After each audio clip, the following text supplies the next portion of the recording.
Why Tennessee needs medical marijuana. Most people hear the word marijuana and they think about long-haired hippie people spreading peace and love out of a Volkswagen van. Today I want to introduce you to a different type of marijuana, medical marijuana. I would like you to meet Charlotte Fiji, a beautiful, happy girl and her mother, Paige. Charlotte looks like most 6-year-olds. She is happy and enjoying life, although this was not always the case. At 3 years old, Charlotte began having violent seizures. According to CNN, she was having 300 grand mal seizures a week. This family's world was turned upside down. As her twin grew and thrived, little Charlotte's progress began to decline. She could not feed herself or walk. She was helpless to the seizures. She was diagnosed with Dravet syndrome.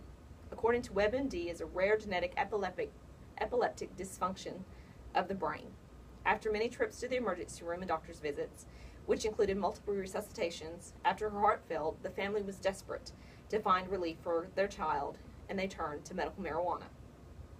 The oil produced from the hybrid form of cannabis has a low THC level. THC is what causes the hallucinations. The oil decreased Charlotte's number of seizures dramatically from 300 seizures a week to 3.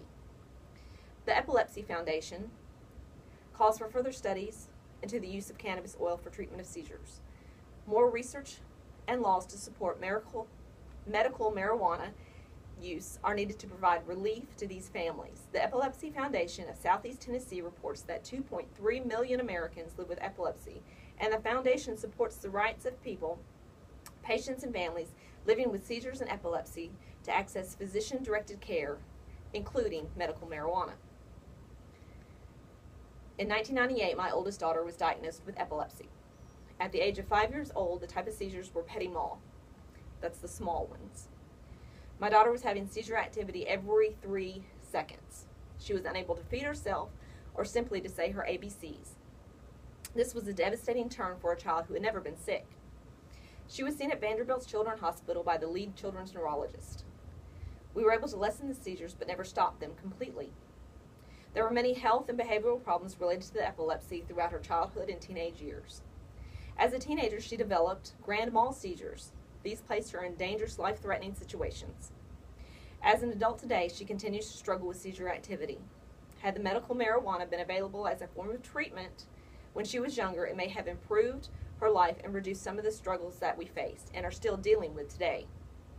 Medical marijuana may not be the solution for everyone, but if there are some that may benefit from the use of medical marijuana in order to give relief from traumatic, life-altering seizures, then it should be available to them. We as parents will do whatever it takes to heal a sick child. Some parents made the decision to move to Colorado in order to provide medical marijuana for their children with extreme forms of epilepsy. The Foundation, Realm of Caring, in Colorado provides information for families who need medical marijuana.